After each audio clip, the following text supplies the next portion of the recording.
আচ্ছা, এমন একটা ক্রুশাল মুভমেন্ট চলতেছে যেটা আমার চোখের সামনে ঘটতেছে, বাট আমি মানে আপনাদের এটা বলবো না, সেটা মানে না চাইলেও হচ্ছে না আর কি। তো এখানে যে বিষয়টা হচ্ছে কনফিউশন মুভমেন্ট, এবং একটু পরে আপনার ডিসিশন নিয়ে নিতে পারবেন এখন, এবং এটা যত তাড়াতাড়ি ডিসিশন নেবেন বা তত ভালো, ঠিক আছে। এটা হচ্ছে বিটিসি ডোমিনেন্স চার্ট, অ্যান্ড এটা খুবই গুরুত্বপূর্ণ চার্ট দিছি আপনাদের। এটা হচ্ছে লং টাইমে বিয়ারিশ দেখাচ্ছে, হ্যাঁ। এখন বিষয়টা হচ্ছে যে বিটিসি ডোমিনেন্সের এটা হচ্ছে যে একদম মানে খুব বেশি রুলস মেনটেন করে বা ইয়া করে সেরকম না, ঠিক আছে। তো আপনারা এটা মাথায় রাখবেন, এই গ্রিন লাইনগুলা যখন ব্রেক করবে অ্যান্ড ইয়েলো লাইনগুলা, এই লাইনটা যখন ব্রেক করবে তখন আপনারা যথেষ্ট পরিমাণ অ্যালার্ট হয়ে যাবেন, হ্যাঁ। এটাও উপরে গেলে কিন্তু হর্স কয়েন ইয়া করবে, ক্রাশ করবে। এরপর আসেন বিটিসি আপডেট। বিটিসি আপডেট যদি লিকুইডিটি ম্যাপ দেখে আমি দেখাই, বিটিসি আমি অ্যাকসেপ্ট করতেছি পাম দিবে কত 11,024, টোটাল হচ্ছে 11,278, 11,2978 পর্যন্ত হচ্ছে যাইতে পারে বিটিসি বিটিসি পাম্প করতে পারে। বাট আমাদের কনসার্নের যে বিষয়টা হচ্ছে ইথিরিয়াম, যদি দেখেন ইথিরিয়াম এটা just like a double bottom, ঠিক আছে। অবশ্যই এটা কনসার্নের বিষয়, ডাবল বটম ক্রিয়েট করছে, অ্যান্ড এটা যদি পরে তাইলে ভালো একটা কারেকশন দেখবো, অন্তপক্ষে 2,000-এর মতো যাইতে পারে ডাবল বটম যদি হয়, কথা বুঝতে পারছেন। তো সেই জন্য অবশ্যই অ্যালার্ট হয়ে যাবেন। অ্যান্ড আমি যদি আপনাদের টোটাল টু দেখাই, টোটাল টু ও double bottom type, and total three double bottom type, total two same double bottom, double bottom মানে বেয়ারিশ, হ্যাঁ বেয়ারিশ, এখন ভালো পরিমাণ বেয়ারিশ, কম বেয়ারিশ না। তো সেক্ষেত্রে অবশ্যই এটা একটা আতঙ্কের বিষয়, যেহেতু আমরা এখান থেকে লস করছি অ্যান্ড এখানে রিকভার করছি, আমাদের অনেকে প্রফিট করছেন।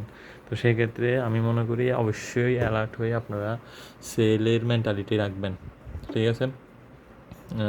আর সবগুলাই নির্ভর করবে এবং ভালো ইন্ডিকেশন পাবেন যখন হচ্ছে যে বিটিসি ডোমিনেন্সটা হচ্ছে যে বর্তমান এই জায়গা থেকে পড়ে যাচ্ছে, এই জায়গাগুলোতে পড়ে যাচ্ছে, মানে আপনি ইন্ডিকেট মানে বোঝার জন্য ভালো বুঝতে পারবেন সেটা হচ্ছে বিটিসি ডোমিনেন্স। আর বিটিসি তো আপ যাইতে পারে, আমি তো বললাম বিটিসি আপ যাইতে পারে, ঠিক আছে। আপ যাওয়ার পসিবিলিটি বেশি, আমি লিকুইডিটি দিয়ে বুঝাইলাম, আর ওভারঅল তো আপ যাইতেই পারে, হ্যাঁ।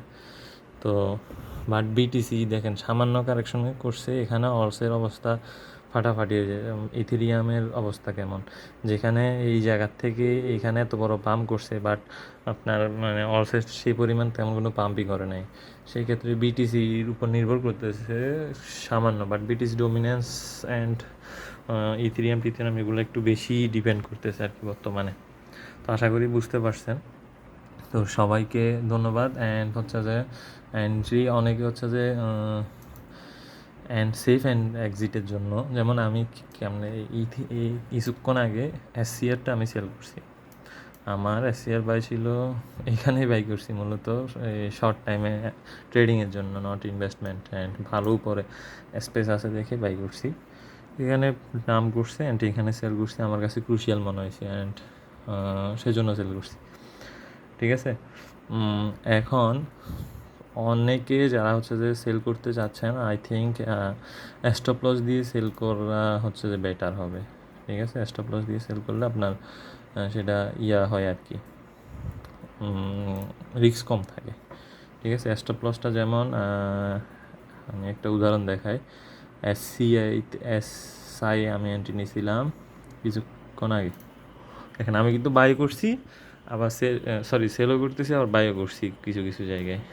তো যেগুলো এসসিআর আমার কাছে রিস্কি মনে হয়েছে, রিস্কি জায়গা মনে হয়েছে, ওটা সেল করছি। অ্যান্ড আমার কাছে বাইর ভালো জায়গা মনে হয়েছে, এখানে বাই করছি অ্যান্ড এখানে স্টপ লস দিয়েছি, 1-2% নিয়েছে। তো এটা পাম্প করলে এখানে আসলে সেল করে দিব, ঠিক আছে। তো আপনি এই আপনার বাই অনুযায়ী স্টপ লস দিয়ে দিবেন। আশা করি বুঝতে পারছেন। ধন্যবাদ সবাইকে।